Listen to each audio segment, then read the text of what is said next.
सुनी देश प्रदेश की हेडलाइंस और अब खबरों को तफसील से जानेंगे। मैं हूं आपके साथ हिना जुबैर। शुरुआत करेंगे अहम खबर से। रेसलिंग फाउंडेशन के सदर और बीजेपी रुकने पार्लियामेंट बृजभूषण शरण सिंह के खिलाफ लगातार एहतजाज कर रहे पहलवान साक्षी मलिक, विनीश फोगाट और बजरंग पूनिया रेलवे में अपनी ड्यूटी पर वापस लौट गए हैं। हालांकि इन पहलवानों का कहना है कि इनकी जद्दोजहद जारी रहेगी। बता दें कि इतवार को एहतजाजी पहलवानों ने मरकजी वजीर दाखिला अमित शाह से खास मुलाकात की थी। उन्होंने पहलवानों से लगभग 2 घंटों तक बातचीत की थी और इसी के बाद पहलवानों ने यह कदम उठाया। साक्षी मलिक का कहना है कि सत्याग्रह के साथ साथ रेलवे में अपनी जिम्मेदारी को साथ निभा रही हूं। साक्षी मलिक ने कहा कि इंसाफ की लड़ाई में हमसे कोई न पीछे हटा है और न हटेगा। इंसाफ मिलने तक हमारी लड़ाई जारी रहेगी। वहीं बजरंग पूनिया ने कहा कि एहतजाज वापस लेने की खबरें महज अफवाह हैं। बिल्कुल आंदोलन से बिल्कुल भी वापस नहीं हटे हैं हम। जब तक इंसाफ नहीं मिल जाता लड़ाई जारी रहेगी, सत्याग्रह बिल्कुल जारी रहेगा। और रही बात रेलवेज की, तो आंदोलन के साथ साथ अपना 1-2 काम, अपनी जिम्मेवारी में निभा रही हूँ। तो 1-2 दिन मैं ऑफिस का काम देख रही हूँ। ये मैं क्लियर कर देती हूँ आपको कि जैसे हम रणनीति बना रहे हैं आगे की, आगे हमें क्या करना है और कुछ भी हिंसाजनक ना हो और आगे हम अच्छे से कैसे इस प्रोटेस्ट को बढ़ा सकते हैं, तो उस पर हम काम कर रहे हैं, रणनीति बना रहे हैं। और रही बात रेलवेज की, तो मैं ओएसडी फर्स्ट हूँ और मेरी बहुत सारी जिम्मेवारी हैं। तो जब तक रणनीतियाँ चल रही हैं, प्रोटेस्ट पे नहीं बैठे हैं, तो मैं यहाँ अपना काम देख रही हूँ। गृह मंत्री अमित शाह जी से आपकी मुलाकात हुई थी, आपकी और बाकी के प्लेयर्स की। कब मुलाकात हुई? मुलाकात में क्या रहा, क्या निष्कर्ष?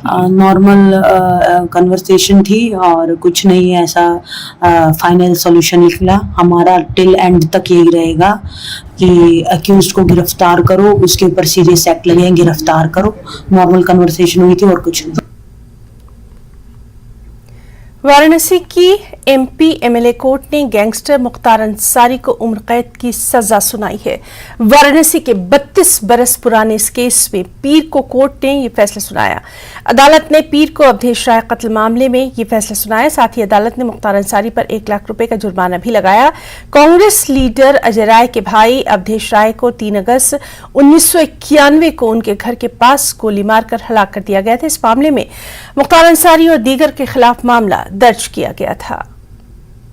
लोगों ने मिलकर जो ये लड़ाई लड़ी, उस लड़ाई में आज बाबा विश्वनाथ की कृपा से हम लोगों को विजय मिली है और ऐसे दुर्दांत अपराधी को माननीय न्यायालय ने आजीवन कारावास की सजा सुनाई। कितनी बड़ी जीत मानते हैं इसे? अरे ये आज हम लोगों के जीवन का 32 साल से जिसका इंतजार कर रहे थे, आप 32 साल के बाद ये फैसला आया है, तो अब इसका आप समझ सकते हैं कि हमारा, हम और मेरा परिवार और हमारे बड़े भाई की बिटिया अवधेश भैया की, सभी लोग बहुत ही न्यायपालिका का शुक्रगुजार है। सब लोग धन्यवाद दे रहे हैं। कितनी उम्मीद थी इस फैसले को लेकर? कितनी उम्मीद थी? हम लोगों ने जो डटकर काम किया था, जो डटकर हम लोगों ने गवाही की थी, जीरा दी किया था और जो हम लोगों ने साक्ष्य दिया था, उससे ये लगता था कि निश्चित तौर से इस ज्यादा से ज्यादा सजा इनकी होगी और वो न्यायपालिका ने उनको ये किया। दिल्ली हाईकोर्ट ने आम आदमी पार्टी के लीडर और दिल्ली के साबिक नायब वज़ीर-ए-आला मनीष सिसोदिया की अबूरी जमानत की अर्जी खारिज कर दी है। कोर्ट के इस फैसले को मनीष सिसोदिया के लिए बड़ा झटका तस्वुर किया जा रहा है। हालांकि कोर्ट ने मनीष सिसोदिया को कैद में रहने के दौरान एक दिन सुबह 10 बजे से शाम 5 बजे के दरमियान अपनी बीमार अहलिया से मिलने की इजाजत दे दी है। सिसोदिया ने अपनी बीमार अहलिया की देखभाल की बुनियाद पर अबूरी जमानत की अपील की थी, ताहम अदालत ने इसे मुस्तरद कर दिया। अदालत ने कहा कि सिसोदिया किसी एक दिन अपनी अहलिया से मिलने अस्पताल या घर जा सकते हैं, मगर इस दौरान मनीष सिसोदिया मीडिया से बात नहीं करेंगे। अपनी अहलिया से मिलने के दौरान वो अपने घर वालों के अलावा किसी से भी बात नहीं करेंगे।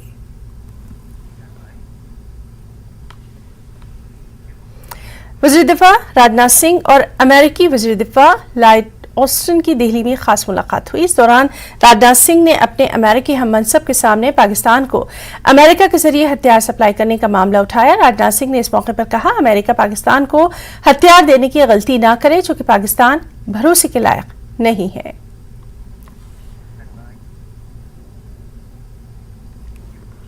एक और अहम खबर, टीएमसी रुकने पार्लियामेंट अभिषेक बैनर्जी की अहलिया रोजिरा बनर्जी को एक मरतबा फिर कोलकाता एयरपोर्ट पर रोक लिया गया।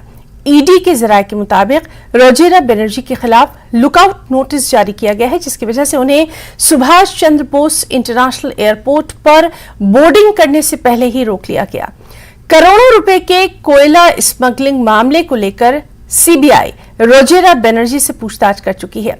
जानकारी के अनुसार रोजिरा बनर्जी की पीर को दुबई के लिए फ्लाइट थी, जिसके लिए वो पीर की सुबह एयरपोर्ट पहुंची थी। वजारत तालीम ने नेशनल इंस्टीट्यूशनल रैंकिंग फ्रेमवर्क 2023 जारी कर दिया। NIRF ने 13 कैटेगरीज के लिए बेहतरीन तालीमी इदारों की लिस्ट जारी की है। यूनिवर्सिटी के जुमरे में IISc बेंगलुरु को पहला मुकाम हासिल हुआ है। जवाहरलाल नेहरू यूनिवर्सिटी दूसरे मुकाम पर है, जबकि जामिया मिलिया इस्लामिया को तीसरी पोजीशन हासिल हुई है। जामिया मिलिया इस मौके पर इस्लाम वाइस चांसलर से हमारे नुमाइंदे ने खास बातचीत की। बुलंदियों पर पहुंचना कमाल नहीं, बुलंदियों पर ठहरना कमाल होता है। कुछ ऐसा ही कर दिखाया है जामिया मिलिया इस्लामिया ने। दूसरी बार NIRF रैंकिंग में तीसरी पोजीशन हासिल की है। दूसरी बार ये अचीवमेंट मिला है, बल्कि कहना चाहिए कि जो तमाम इंस्टीट्यूशंस थे वो बदले ही नहीं। जी शुक्रिया आपका बहुत बहुत। इंडिया के में थर्ड रैंकिंग लाने पे जामिया दोबारा बहुत खुश है, और पहले भी इसी पे था। डेफिनेटली रुकने के लिए, बुलंदियों पर रुकने के लिए जो मेहनत करनी पड़ती है, उसमें जामिया ने कोई कमी नहीं छोड़ी। अगर देखें तो लगातार जामिया का जो कद है वो बढ़ता रहा है, लगातार उसकी रैंकिंग भी बेहतर होती रही है। कितना बड़ा चैलेंज होता है कि जो मकाम हासिल किया है उससे आगे बढ़ा जाए, या कम से कम उसको बनाए रखा जाए। तो किस किस तरीके के एफर्ट्स करने पड़ते हैं, किस तरह जमाने से कदम और ताल से ताल मिलाकर चलना पड़ता है। देखिए, सारी चीजें जो इन रैंकिंग्स में जितने एरियाज हैं उन सब का ख्याल करते हुए, जैसे अच्छी रिसर्चेस करना, रेलेवेंट रिसर्चेस करना, वो रिसर्चेस जिनको लोग रिफर करें ऐसी रिसर्चेस करना, और जो आम जनता के काम भी आए, ये हमारे टीचर्स करते रहे हैं यहाँ पे, और उसी को मेंटेन भी किया है। नए कोर्सेज खोले हैं इस बार हम लोग ने बहुत सारे, जैसे वायरोलॉजी, जब से ये कोविड के बाद से उस एरिया में काम करना शुरू किया है। अगर देखें तो तमाम फैकल्टी का आपने जिक्र किया, लेकिन मेडिकल की जिस तरीके से आपने कोशिश की थी, वो कहीं ना कहीं कसक रहती है दिल में कि अगर ये भी हो जाता तो ज्यादा अच्छा होता। और जिस तरीके से लगातार बेहतर रैंकिंग आ रही है, तो कितना दावा मजबूत रहा है? देखिए, हमारा दावा तो मेडिकल फैकल्टी के बहुत सारे हिस्से तो आ चुके हैं हमारे पास, हमने उनको मेडिकल फैकल्टी में नहीं रखा है। हम वेट कर रहे हैं कि हमारा मेडिकल कॉलेज भी हो जाए, जिसके लिए हमने आखिरी लेटर तक भेज दिया है मिनिस्ट्री में, और उनके पास है, जिसमें हमने ये भी क्लेम किया कि हम आपसे फंडिंग नहीं लेंगे, हम अपनी फंडिंग से ही चलाएंगे, मगर हमें अप्रूवल दे दीजिए। तो जब तक, अब हम उस तरह की यूनिवर्सिटी तो है नहीं जो बिना अप्रूवल के काम करने लगे। कैमरामैन नरेश सैनी के साथ खुर्रम शहजाद, न्यूज़ 18 दिल्ली। हाउसिंग और शहरी उमूर के मरकजी वजीर हरदीप सिंह पुरी जम्मू के 2 रोजा दौरे पर हैं। हरदीप सिंह पुरी जम्मू डिवीजन में अपनी वजारत के तरक्याती प्रोजेक्ट्स के निफाज का जायजा लेने के लिए ये खास दौरा कर रहे हैं। और इस मौके पर जम्मू कश्मीर लद्दाख हिमाचल के सीनियर एडिटर तेजेन सिंह सोडी ने हरदीप सिंह पुरी से एक्सक्लूसिव बातचीत की है। इस दौरान हरदीप सिंह पुरी ने कहा कि आर्टिकल 370 और 35A हटने के बाद जम्मू कश्मीर में तेजी से तरक्की हो रही है। उन्होंने यह भी कहा कि मोदी हुकूमत में मुल्क तमाम शोबों में तरक्की कर रहा है। यूनियन मंत्री हरदीप सिंह पुरी 2 दिवसीय जम्मू कश्मीर के दौरे पे आए हुए हैं। आज वो जम्मू आए, कई मीटिंग्स, पार्टी की मीटिंग्स उन्होंने ली, कई लोगों से यहां पर मिले। अभी उनसे बात करते हैं। सर, न्यूज 18 से बात करने के लिए आपका धन्यवाद। सर, जम्मू कश्मीर का दौरा, 9 साल मोदी बेमिसाल, सर कैसे आप देख रहे हैं? सर, कैसे आना हुआ आपकी विजिट का? सर देखिए, 9 वर्ष पहले मई 2014 में मोदी जी ने दायित्व संभाला था, तो आप ये देखिए कि उस समय जो विकास का कार्य आपने देखा था 1947 से लेकर 2014 तक, और 2014 के बाद जो काम हुआ, तो मेरी आपको सबमिशन है कि ये 9 साल में सिर्फ आंकड़े ही नहीं, जो डोमेस्टिक मैं बताऊंगा आपको कि यहां सबसे बड़ा रोड टनल बन गया यहां पे, या इतने करोड़ 12-14 करोड़ शौचालय बन गए, या प्रधानमंत्री आवास योजना में ग्रामीण और शहरी क्षेत्र को जोड़ के 3 करोड़ आवास दिए गए। हम दुनिया में 5th लार्जेस्ट मेट्रो सिस्टम हमारा बनाया गया, अब 3रे नंबर पे हम जाने वाले, और फिर 2रे नंबर पे हमारा सिविल एविएशन ग्रो कर रहा है। मैं आंकड़ों की बात नहीं कर रहा हूं, एक मैं ओवरऑल आपको फिगर देता हूं कि जम्मू और कश्मीर में धारा 370 और 35A के हटाने के बाद जिस गति से विकास का कार्य बढ़ा है एक, और हम विश्व में 2014 में जब हम 10वें स्थान पे थे हमारी अर्थव्यवस्था, हम वहां से चलते चलते 5वें स्थान पे आ गए, और इस समय हमारी 3.83 करोड़ की 3.83 ट्रिलियन की हमारी अर्थव्यवस्था है। हमारे से जो आगे इकोनॉमीज हैं जर्मनी और जापान 4.3 ट्रिलियन US डॉलर्स, हम उनसे आगे निकलने वाले बहुत जल्दी। तो कहां हम 1947 में 190 साल की अंग्रेजों की हुकूमत के बाद हम दुनिया में 25% GDP कंट्रीब्यूट करने वाली इकोनॉमी 1750 में गिरते गिरते सिंगल डिजिट पे आ गई थी। और अभी मोदी जी ने यह कहा कि उनका ये संकल्प है कि अमृत काल जब हम 100 वर्ष हो जाएगा देश का एज ए इंडिपेंडेंट कंट्री, हम एक विकसित देश हों, और साथ में सिर्फ विकसित देश ही नहीं, जो हमारा कॉलोनियल माइंडसेट उसको हटाया जाए। तो उसके कई एक्सप्रेशंस हैं। मैं समझता हूं नया पार्लियामेंट, कर्तव्य पथ, और देश भर में इस समय ठीक है हमारे चैलेंजेस भी हैं, और जब कोई दुर्घटना होती है तो हमें यह महसूस होता है कि हमें जैसे हम तरक्की कर रहे हैं तो हमें कुछ और चीजों पे भी ध्यान देना चाहिए। पर मैं समझता हूं ये जो 9 साल के हम कार्यों में मेरा सौभाग्य है कि मुझे जम्मू आने का मौका मिला, पर जहां पे भी बात की है बहुत वाइड स्प्रेड एक्नॉलेजमेंट है कि जोरों से विकास का काम हुआ है। सर, लेकिन दूसरी तरफ जहां पर जैसे इन आंकड़ों की या जो प्रोजेक्ट्स की आपने बात की, लेकिन दूसरी तरफ कांग्रेस जो आपकी मेन अपोजिशन पार्टी है, उनकी ये एलिगेशन रहती है कि सारे कॉस्मेटिक चेंजेस हैं, जो इन्फ्लेशन है बढ़ रही है, लोगों को महंगाई की मार झेलनी पड़ रही है। कांग्रेस पार्टी एक ऐतिहासिक पार्टी है। 1885 में उसका जन्म हुआ था। Annie Besant, Allan Octavian Hume, और इन्होंने हमारे स्वतंत्रता आंदोलन में उनका योगदान रहा है। पर अभी कुछ उनके नेता हैं जो चाहते हैं कि भारत की जो प्रगति है उसको अंडरप्ले किया जाए और कुछ समस्याओं को आगे निकाला जाए। अब जब मैं कहता हूं कि 9 साल में जबरदस्त काम हुआ है, मैं तो जो डोमेस्टिक हमारे फिगर्स हैं, मॉर्गन स्टैनली में मैं स्टेक होल्डर हूं, उन्होंने कहा है इंडिया डेकेड 2013 से 2023 प्रोजेक्शन भी मोर देन 7 है उनकी, मोर देन 7%। तो ये हमारे जो युवा नेता हैं जिसके बारे शायद आप जिक्र कर रहे थे, वो एक और पढ़ा लिखा आदमी था, उसके साथ बैठ के करे बड़ी स्ट्रक्चरल प्रॉब्लम्स हैं, इकोनॉमी 5% से ज्यादा नहीं ग्रोथ करती। अरे भाई, IMF, वर्ल्ड बैंक, बाकी लोग कह रहे हैं कि 7% से, अब निकल आया कि 7.2% है। तो इसमें इनको खुश होकर कहना चाहिए कि भाई हमारा भारत है, हमने जो सोचा था उससे और आगे अच्छा निकल रहा है, तो उसमें जो सेलिब्रेशन हो रही है उसमें उनको हिस्सा लेना चाहिए, इंस्टेड ऑफ बेवकूफी के बयान देते हैं। तो मैं सिर्फ आपसे ये कहूंगा, देश के बाहर जाके थोड़ी और रिस्पॉन्सिबिलिटी से बात करनी चाहिए।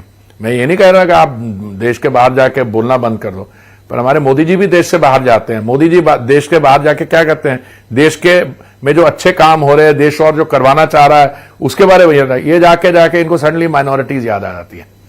मैंने इनको याद करवाया, मैं कहा जब आपकी 13 साल उम्र थी तो नैली में मैसेकर हुआ था, 2000 हमारे बहन भाई एक माइनॉरिटी कम्युनिटी में उनकी हत्या हो गई।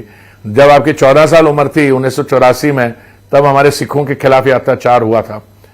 तो ऐसा है कि मैं समझता हूं कि थोड़ी सोच समझने के बगैर बात, आज किसी वो पत्रकार को एस्पियोनाज में पकड़ा गया तो उसके बारे में फ्रीडम ऑफ प्रेस इशू बना रहे हैं। और जब भी इनको मौका मिलता है, अंग्रेजी में एक वो है फुट इन द माउथ, वो उसको फुट इन द माउथ की पता नहीं ट्रांसलेशन क्या है, बट चीज कह जाते हैं जल्दी में। कई अपोजिशन पार्टीज हाथ मिला रही हैं, लेकिन वो एक कंसेंसस पे नहीं आ रही कि उनका प्राइम मिनिस्टर कैंडिडेट कौन होगा। क्या राहुल गांधी अपने आप को उस वैक्यूम को फिल करने की कोशिश कर रहे हैं सर? जो हमारे विरोधी दल हैं, देखिए इस समय क्या स्थिति है। India is the world's largest democracy. India is also in some respects the mother of democracies. हमारे यहां वैशाली में several thousand years earlier there were republics, और हमारी जो एंशियंट सिविलाइजेशन, आप Indian civilization is one of the 3 ancient civilization, Chinese, the Mesopotamian, Egyptian, but आज is a living civilization. तो आप उसमें जाके देखें तो 190 साल बीच में अंग्रेजों की हुकूमत आ गई, तो हमारा माइंडसेट भी कॉलोनियल रह गया।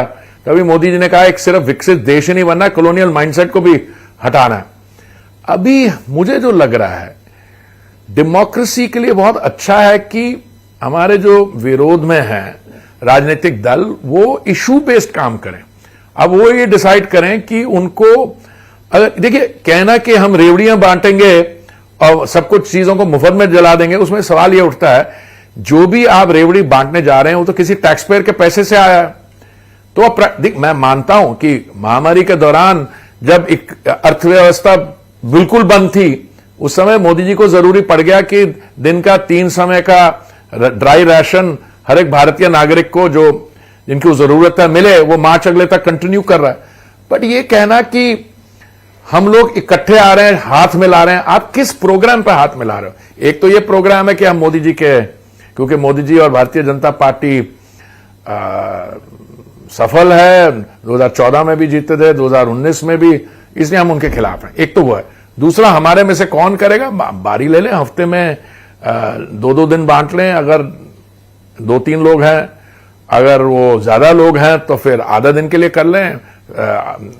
फोरनून में एक होगा और आफ्टरनून से लेकर नाइटफॉल तक दूसरा होगा। सर कर्नाटका कैसे देख रहे हैं? Karnataka was a setback sir. No, Karnataka में देखिए डेमोक्रेसी में विन्स एंड लॉसेस होंगे। हमारा वोट शेयर नीचे नहीं गया। 36% हमारा वोट शेयर था और 36% रहा है। कुछ हमसे गलतियां हुई हैं। We are the first to admit कि जो गलतियां हुई हैं हम इंट्रोस्पेक्ट करेंगे और हम करेक्टिव्स लगाएंगे।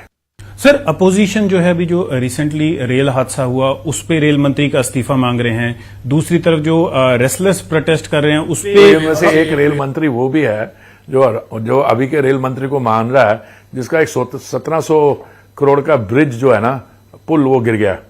और फिर एक हमारे मेरे साथी हैं, वो हमारी पार्टी में आईटी सेल देखते हैं, उन्होंने बताया कौन रेल मंत्री कौन से साल था, कितने कोलिजन्स हुए, कितनी उसमें डेथ्स हुई। तो मैं इन चीजों को पढ़ना नहीं चाहता।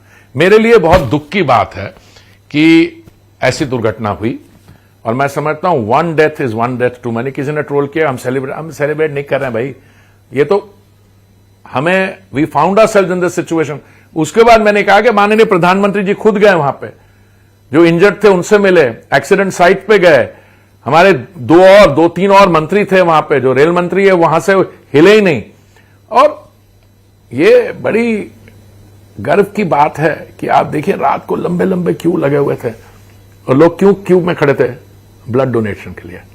तो ये लोग राजनीतिक रोटियां सेक रहे हैं, और जो हमारी आम जनता है वो they are identifying with those who have lost their lives of kin, और जो हेल्प पोर इन हुई है, मैं तो उसको देख के सर अब जम्मू कश्मीर आए हैं, जम्मू कश्मीर के बारे में कुछ सवाल पूछता हूं। धारा 370 हटाए हुए 3 साल हो गए, 3 साल से ऊपर हो चुके हैं। 2019 में हटाई गई थी। तो इन 3+ साल में सर किस तरह के चेंज जो हैं वो आप ग्राउंड देखिए, मैं आपको 2 सबमिशंस करता हूं। अगर धारा 370 और सेक्शन 35 से नहीं हटती तो ये जो सिक्योरिटी सिचुएशन है इसको ठीक करना बड़ा मुश्किल था। आप देखिए जहां मौका मिले इनको, कभी वो पथराव हो रहे थे, कभी क्रॉस बॉर्डर इन्फिल्ट्रेशन और टेररिज्म। मैं ये नहीं कह रहा वो बंद हो गई है, बट बहुत बदलाव है पिछले 3 सालों में। कई बार मैं आया हूं, जब मैं आता हूं देखता हूं लोग एक्नॉलेज करते हैं कि यहां के जो फिगर्स हैं, अब मैं बता रहा हूं सबसे बड़ा टनल यहां पे हुआ जिसमें travelling time between Jammu and Kashmir reduce हो गया। बाकी यहां पे एम्स बना, पता नहीं कितने अस्पताल बने, मतलब numbers are big, they are not small number. अभी भी लोगों की कुछ ऐसी फीलिंग्स हैं, बिकॉज डेमोक्रेटिक प्रोसेस जो है वो अभी पूरी तरीके से एक ट्रांजिशन फेज में है। तो मैं समझता हूं आने वाले समय में, अभी अब टूरिस्ट, मैं जब सिविल एविएशन मंत्री था, मैं जम्मू और श्रीनगर की फ्लाइट्स देखता था तो इतनी थी, अब पता नहीं कितनी है, मतलब मल्टीप्लाई हो गई हैं। क्यों? Because people are travelling. I mean you go to some of these places, you can't get a hotel room for the love of money. तो मैं ये कह रहा हूं बहुत प्रोग्रेस हुई है, और मैं समझता हूं आने वाले समय और भी काम होगा। और मुझे पूरा विश्वास है कि द सेंटर की सपोर्टिव पॉलिसीज और जो लोगों का, हमारी जो नागरिक हैं, उनका सहयोग, तो good times are ahead for Jammu and Kashmir. Sir, Jammu और श्रीनगर का एक सपना भी है कि दिल्ली की तरह यहां पर भी मेट्रो दौड़ती हुई नजर आए, तो सर कब तक वो सपना? देखिए मेट्रो है हाईली कैपिटल इंटेंसिव प्रोजेक्ट्स। मैं आपको इसका थोड़ा इतिहास देना चाहता हूं। वाजपेयी जी जब प्रधानमंत्री थे तब ये मेट्रो का काम शुरू हुआ, बड़े आहिस्ता धीरे चल रहा था। मोदी जी ने जब रिस्पॉन्सिबिलिटी संभाली 2014 में, उस समय हमारे पास 220-30 किलोमीटर थे, आज बढ़ते बढ़ते वो 860 किलोमीटर पड़ गया, और आने वाले टाइम पे 1039 किलोमीटर अंडर कंस्ट्रक्शन है। तो जैसे प्रपोजल आते हैं, क्योंकि ये कैपिटल इंटेंसिव होते हैं प्रोजेक्ट्स, ज्यादातर मेट्रो प्रोजेक्ट्स वहां वायबल होते हैं जहां पे पॉपुलेशन डेंसिटी हाई हो और सिटी के अंदर उसकी कनेक्टिविटी से इकोनॉमिक बेनिफिट मिले। सर, यहाँ की जो जम्मू कश्मीर की रीजनल पॉलिटिकल पार्टीज हैं, फारूकुल्ला, महबूबा मुफ्ती, उनकी नेशनल कॉन्फ्रेंस और पीडीपी, इनका ये कहना है कि सेंट्रल गवर्नमेंट तो कह रही है कि हालात सुधर गए हैं जम्मू कश्मीर में, टेररिज्म कम हो गया है, पत्थरबाजी नहीं हो रही, तो अब यहां पर असेंबली इलेक्शंस कराने में देरी क्यों? इसकी जो रिस्पॉन्सिबल हमारी डेजिग्नेटेड एजेंसीज हैं, इलेक्शन कमीशन और जो भी पॉलिटिकल लेवल पे कहेंगे, they will take the decision, और ये हर एक उचित समय जो होगा वो डिसीजन लेंगे। तो मैं जो भी जिनको भी लगी हुई चिंता है कि थोड़ी डिले हो रही है, उनको बोलिए जरा आप join in the process of बिल्कुल नॉर्मलाइजेशन एटसेट्रा, और बहुत जल्दी होगा। सर, यही एक सवाल आपसे और पूछना चाहूंगा कि ये जो अपोजिशन पार्टीज हैं, स्पेशली जम्मू कश्मीर की, एक तरफ पाकिस्तान की तरफ से लगातार टेररिज्म को बढ़ावा दिया जा रहा है, आतंकियों की घुसपैठ कराई जा रही है, और अभी जो हमारे फॉर्मर चीफ मिनिस्टर हैं फारूकुल्ला, उनकी स्टेटमेंट आई कि तब तक हालात नहीं सुधरेंगे जब तक आप मैं उससे बिल्कुल डिसएग्री करता हूं। मैंने पाकिस्तान रिलेटेड इश्यूज के साथ का मेरा संबंध रहा है। मैं यूएन सिक्योरिटी काउंसिल में भी I represented India, I chaired the UN 1373 the counter terrorism committee. ये कहना कि आप पाकिस्तान में, एक चीज तो जाहिर, देखिए बातचीत करनी है नहीं करनी, इसकी रिकमेंडेशन विदेश मंत्रालय और गृह मंत्रालय माननीय प्रधानमंत्री जी को करेंगे, हमारी सिक्योरिटी। और ये कहना कि हालात नहीं सुधरेंगे जब तक उनसे बात, वो कह रहे हैं आप जब तक हमारी बात नहीं मानते हम नहीं कुछ समझेंगे, ये तो सेल्फ सर्विंग आर्गुमेंट है। मैं I don't agree with it at all. I respect Farooq sahab, मैं उनके साथ I know him very well, but ये सेल्फ सर्विंग आर्गुमेंट। सर, एक आखिरी सवाल पूछूंगा। ये एक ऑब्जर्वेशन भी है कि जम्मू कश्मीर में जो चेंज है विजिबल है।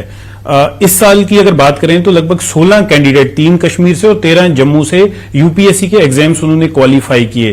तो जो यूथ अभी कहीं पर डिस्ट्रैक्ट हो रहा है या ये सोच रहा है कि क्या हमारा फ्यूचर कश्मीर का यूथ इंडिया के साथ, बहुत बड़ी अचीवमेंट है सरदार साहब, ये बहुत बड़ी अचीवमेंट है। यूथ पहले भी करता, पर आपने यूथ को मिसगाइड किया। मिसगाइड तो बहुत सॉफ्ट टर्म है। आपने उनको दबाव में डाल के गलत एक्टिविटीज में डाल दिया, अपने फाइनेंसिंग की के पथराव करें, बाकी चीजें करें।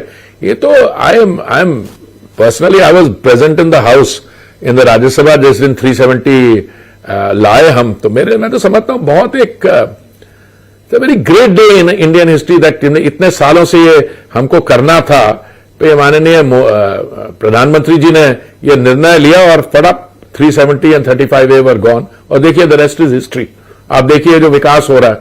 मैंने एक बार पीछे यहीं कहीं जम्मू में एक रियल एस्टेट समिट की थी, आपको याद होगा।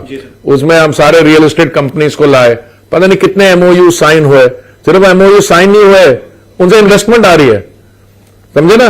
तो आप देखिए, अभी मैं कहीं बैठा था, नहीं हमारे जम्मू में फ्लाइट कम है, मेरे को थोड़ी हंसी आ रही थी। आप कहें थोड़ी फ्लाइट कम है, अरे फ्लाइट बढ़ेंगी ना, टूरिज्म इंफ्रास्ट्रक्चर भी बढ़ेगा, आप भी बढ़ेगा। इस समय आप कहीं भी जाओ आपको होटल मिलता ही नहीं है, जैम पैक्ड है। और फ्लाइट्स इसमें आ रहे, एक सीट नहीं थी। मैं तो इसलिए कह रहा हूं, कहां हम थे, बिल्कुल ही एडवाइजरीज होती थी कि आप नहीं जाओ जम्मू और श्रीनगर। मैं तो मेरे एक रिश्तेदार का 50th बर्थडे था, वो बाहर रहते हैं, उन्होंने आके सेलिब्रेट किया। मैं तो हैरान था, मैंने वो सुना, जब मैं देखा अंदर जाके क्या टूरिज्म पे प्रेशर है इस समय। वो जो प्राइवेट जो भी आप कहते हैं यहां पे, वो जो रहने की जगह होती है वो भी नहीं मिल रही। तो मैं बधाई देना चाहता हूं यहां लोगों को कि जो पोस्ट आर्टिकल 370 एंड 35A जो डेवलपमेंट्स हुई हैं, और जो मैं अभी 9 साल में भी मैं देख रहा हूं जो इनके आंकड़े हैं हर एक केंद्रीय योजना के बारे, it's a very reassuring thing. Sir thank you so much sir, news 18 से बात करने के लिए बहुत बहुत धन्यवाद सर। Thank you. तो ये थे केंद्रीय मंत्री हरदीप सिंह पुरी। देखते रहें न्यूज 18।